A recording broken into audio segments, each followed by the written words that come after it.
Hello दोस्तों, चलिए आज हम देखते हैं कैलकुलेशन ट्रिक। इसमें हम ये सीखेंगे कि मल्टीप्लिकेशन कैसे किया जाता है। किसी भी एग्ज़ाम में सबसे ज़्यादा हार्ड जो टॉपिक होता है वो होता है मल्टीप्लिकेशन करना। अगर हम मल्टीप्लिकेशन नहीं कर पाए जल्दी से जल्दी तो हमें कोई भी मैथ के क्वेश्चन बनाने में हमें टाइम लग सकता है।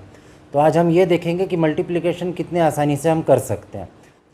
चलिए हम शुरुआत करते हैं। मल्टीप्लिकेशन की ट्रिक क्या होती है इसके बारे में हम थोड़ा सा जानते हैं।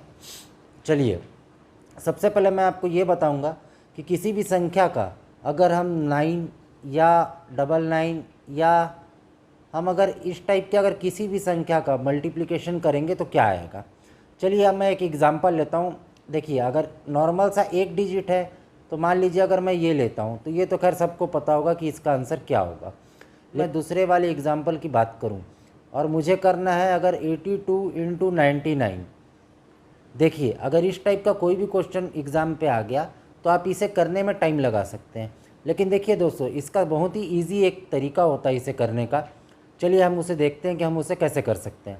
अगर यहाँ पे 2 डिजिट दिया हुआ होगा तो आपको क्या करना है, जो भी संख्या जिसके साथ हमको 99 का मल्टीप्लाई करना है उसे हम यहाँ पे लिख दिए।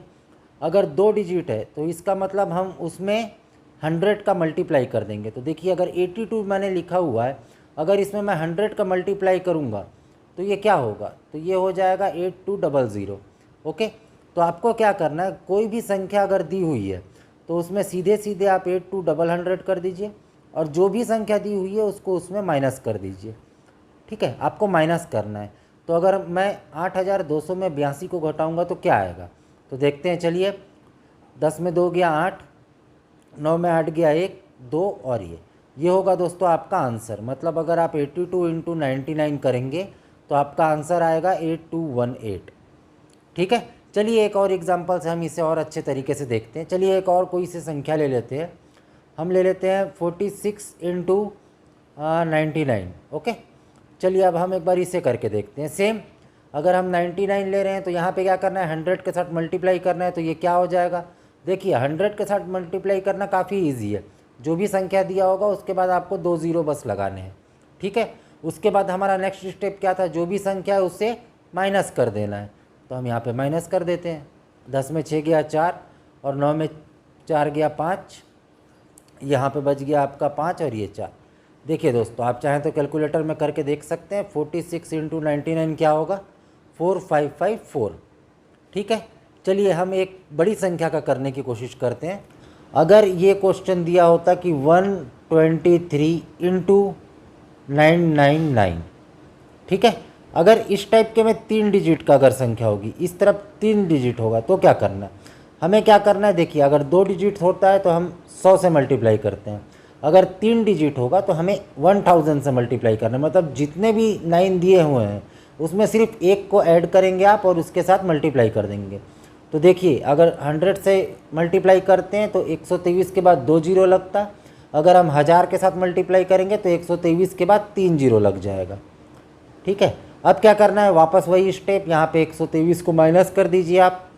चलिए माइनस करते हैं। 7, 9 में 2 गया 7, 9 में 1 गया 8, 2 2 1। ये होगा दोस्तों आंसर। आप चाहें तो कैलकुलेटर में करके देख सकते हैं। देखिए कितनी इजी की ओर नज़र डालते हैं। मान लीजिए अगर ये क्वेश्चन होता 122 इंटू 99। ठीक है, अगर क्वेश्चन ये होता तो हम क्या करते, देखिए अगर 99 है तो हम क्या करेंगे, हम करेंगे 122 का 100 के साथ मल्टीप्लाई। तो मैं इसे डायरेक्ट ही कर देता हूँ। यहाँ पे क्या लिख सकता हूँ मैं, ये, और उसके बाद क्या करना है, हमें वापस 122 से माइनस कर देना है। चलिए करिए जल्दी। देखिए ये आंसर आपका आ गया। ये कितना इजी है दोस्तों। ठीक है, अगर 4 बार 9 दिया रहेगा तो क्या करेंगे, इंटू 9 9 9 और 9। तो इसमें क्या करेंगे, अब हम इसे 10,000 के साथ गुणा करेंगे। तो क्या होगा, 10,000 के साथ गुणा करेंगे मतलब आपको लास्ट में कितने ज़ीरो लगाते हैं, 4 ज़ीरो। देखिए अब इसके बाद आपको क्या करना है, 512 के साथ इसे माइनस कर देना है। ठीक है, चलिए करते हैं इसे भी।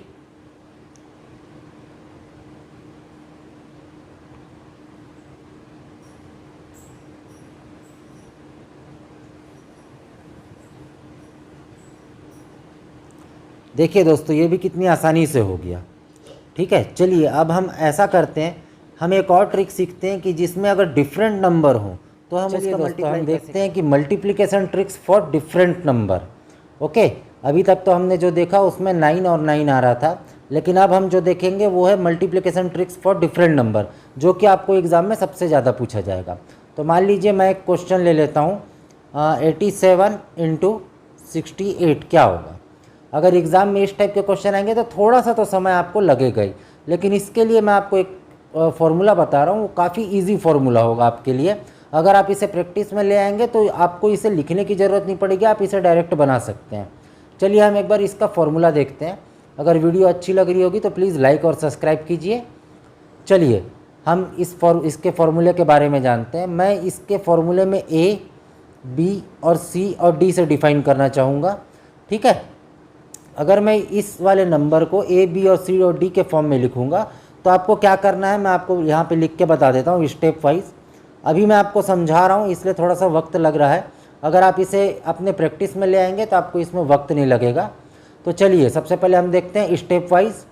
मैं अगर स्टेप फर्स्ट की बात करूँ तो इसमें आपको क्या करना है, इसमें आपको बी और डी का मल्टीप्लिकेशन करना है। ठीक है, इन दोनों का मल्टीप्लिकेशन करना है। स्टेप 2 में आपको क्या करना है, स्टेप 2 में आपको ए और डी प्लस सी और बी का मल्टीप्लिकेशन करना है। ठीक है, मैंने यहाँ पे मल्टीप्लिकेशन का सिग्नेचर नहीं डाला है, लेकिन यहाँ पे मल्टीप्लिकेशन का साइन आएगा, मतलब ए इंटू डी करना है आपको और प्लस करके सी इंटू बी करना है आपको। ठीक है, और तीसरा जो रहेगा, लास्ट स्टेप जो रहेगा, उसमें आपको ए इंटू सी करना है। ठीक है, और इसके अगर मैं आंसर की बात करूं तो वो होगा 3, 2 और 1। ओके, याद रखिएगा आपको हमेशा यूनिट डिजिट ही लेनी है। अगर यूनिट डिजिट के बाद भी अगर कोई नंबर होगा तो उसे आप कैरी फॉरवर्ड करेंगे सेकंड नंबर में। ओके, चलिए हम एक बार इसे लाइव बना कर देखते हैं कैसा लगता है। चलिए मैं यहाँ पे डायरेक्ट कर रहा हूँ क्वेश्चन 87 और 68। आप कॉपी और पेन लेके प्रैक्टिस कर सकते हैं। तो यहाँ पे मैंने सबसे पहले क्या बताया था, जो पहला स्टेप था वो क्या था, वो था आपका 7 और 8 का मल्टीप्लिकेशन। चलिए 7 और 8 का मल्टीप्लाई करेंगे तो क्या आएगा, 56। ओके, ये पहला स्टेप था हमारा। सेकंड स्टेप हमारा क्या था, हमें 7 का 6 के साथ मल्टीप्लाई करना है, प्लस हमें 8 का 8 के साथ मल्टीप्लाई करना है। ठीक है, मैं इसे डायरेक्ट करके जोड़ देता हूँ। ये हो जाएगा आपका 42 प्लस ये हो जाएगा आपका 64। चलिए इन दोनों को जोड़ दीजिए, 6 और 106। ठीक है, हमारा सेकंड स्टेप भी हो गया। हमारा थर्ड स्टेप क्या होगा, हमें 8 और 6 को मल्टीप्लाई करना है। चलिए 8 और 6 को मल्टीप्लाई कर दीजिए, क्या होगा, 48 होगा। ठीक है, मैंने आपसे क्या कहा था, इसका आंसर कैसे लिखना है, सबसे पहले 3, उसके बाद 2 और उसके बाद 1 का। ठीक है, मैंने आपको क्या बताया था, सिर्फ आपको इकाई अंक लेनी है, मतलब 6, और ये जो 5 बच गया ये कहाँ जाएगा, इसके कैरी फॉरवर्ड में जाएगा। मतलब 106 और 5 अगर हम जोड़ेंगे तो क्या होगा, ये होगा दोस्तों 111। हम फिर से इसका सिर्फ इकाई अंक लेंगे, क्या बच गया, यहाँ पे 11 बच रहा है।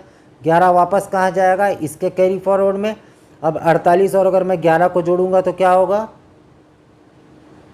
5916। ये होगा दोस्तों 87 इंटू 68 का आंसर।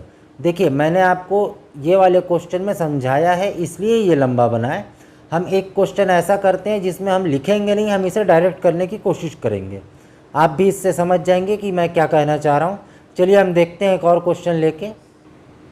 देखिए दोस्तों, यहाँ पे मैंने एक और क्वेश्चन लिया है, 52 इंटू 76 क्या होगा। ठीक है, 52 इंटू 76 का मल्टीप्लिकेशन क्या होगा। चलिए अब हम इसे स्टेप वाइज लिख कर नहीं बनाएंगे, हम इसे डायरेक्ट बनाने की कोशिश करेंगे, जितने शॉर्ट फॉर्म में आपको बनाना है। तो देखिए सबसे पहला स्टेप क्या था, 2 और 6 का मल्टीप्लिकेशन, ये हो गया 12। ठीक है, उसके बाद क्या था आपका 5 का 6 के साथ और 2 का 7 के साथ। ओके, और इन दोनों को ऐड करना है। तो 5 का 6 के साथ 30 प्लस 7 का 2 के साथ 14, मतलब ये हो गया आपका 44। ठीक है, और लास्ट क्या था आपका 5 इंटू 7 करना है, मतलब ये हो गया आपका 35। ठीक है, इसका आंसर मैं ऊपर डायरेक्ट लिख देता हूँ। देखिए यहाँ से यूनिट क्या आएगा आपका 2। ठीक है, क्या बच गया आपका 1, ये 1 कहाँ जाएगा 44 में, तो ये क्या हो जाएगा आपका 45। मैं इसमें से यूनिट क्या लूँगा 5 इकाई अंक, बच गया आपका 4, 4 कहाँ जाएगा 35 में, 35 प्लस 4 क्या हो जाएगा आपका 39। ये देखिए दोस्तों इसका आंसर आ गया। आपको भी सिर्फ इसी पैटर्न में बनाना है। देखिए दोस्तों मैंने यहाँ पे एक एग्जांपल के थ्रू आपको सारी आज की जो क्लास थी उसके बारे में संक्षेप में समझा दिया है। उम्मीद करता हूँ आपको इस क्वेश्चन के बाद मल्टीप्लिकेशन निकालने में कोई दिक्कत नहीं आएगी।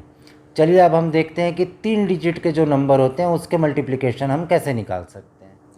आपके स्क्रीन में भी एक फॉर्मूला आ रहा है जिसे मैं चाहता हूँ कि आप एक कॉपी पे नोट कर लीजिए, क्योंकि जब हम क्वेश्चन इसका बनाएंगे तब आपको ये बार बार लिखने की ज़रूरत नहीं पड़ेगी।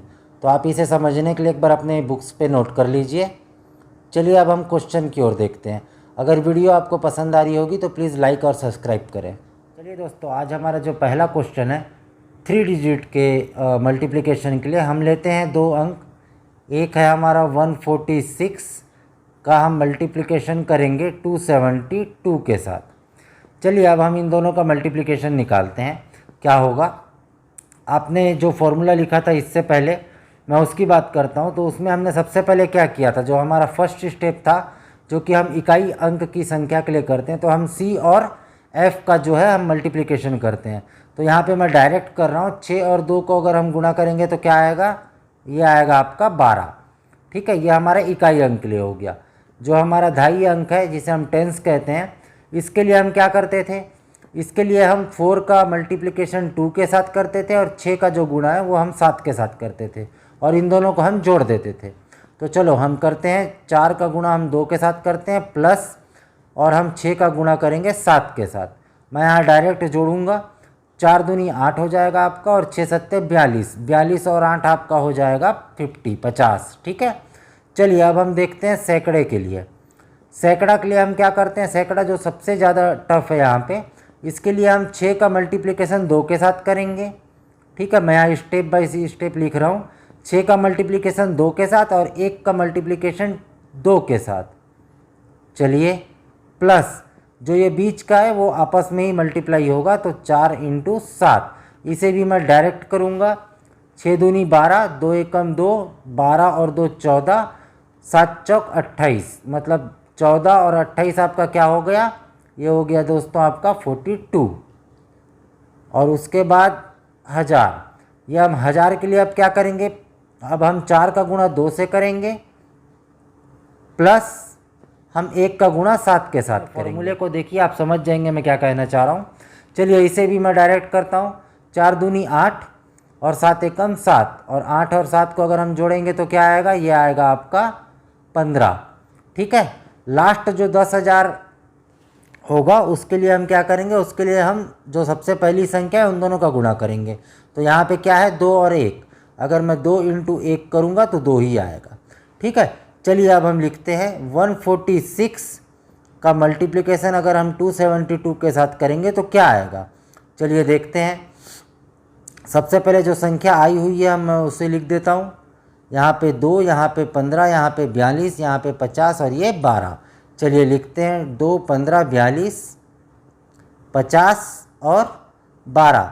जैसा कि मैंने आपको क्या कहा था, आपको एक यूनिट डिजिट ही लेना है। तो मैं यहाँ से क्या लिया 2, एक जो है वो कहाँ चले गया, वो कैरी चले गया। ये क्या हो गया, ये 51 हो गया। 51 मतलब 1, 5 जो इसका बच गया वो वापस इसमें हासिल चले गया। तो 42 और 5 आपका 47 हो गया। मैं यहाँ डायरेक्ट 7 लिख रहा हूँ। जो 4 बच गया वो इसके कैरी में चले गया। 15 और 4 क्या हो गया 19। मैं यहाँ 9 लिख रहा हूँ। जो 1 बच गया वो कहाँ चले गया, इसके कैरी में। तो 2 और 1 क्या हो गया 3। तो ये क्या हो गया इसका आंसर। ठीक है दोस्तों, उम्मीद करता हूँ अब आप समझ चुके होंगे 3 डिजिट का भी जो मल्टीप्लिकेशन है वो कैसे निकालते हैं। 2 से 3 क्वेश्चन आप खुद से भी करके देखिएगा, आपको ज़्यादा अच्छे से समझ में आएगा। और जितना ज़्यादा इसका प्रैक्टिस करेंगे आपके एग्ज़ाम के लिए ये उतना फ़ायदेमंद होगा। अगर आपको वीडियो पसंद आई हो तो लाइक और सब्सक्राइब कीजिए। धन्यवाद।